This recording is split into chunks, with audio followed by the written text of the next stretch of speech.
To delete a website from Cloudflare, follow these simple steps. First, log into your Cloudflare account.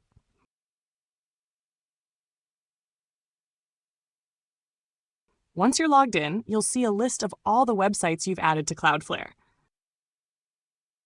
Find the website you want to remove and click on it to open the dashboard for that site. Next, navigate to the bottom right corner of the dashboard.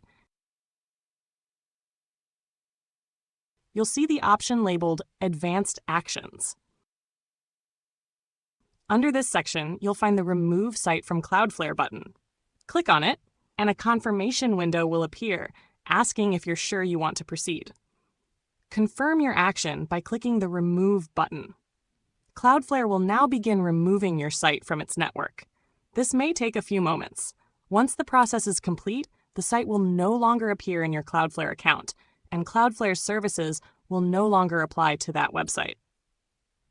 It's important to note that DNS settings may take time to propagate, so if you're managing DNS records outside of Cloudflare, ensure that everything is set up correctly after removal.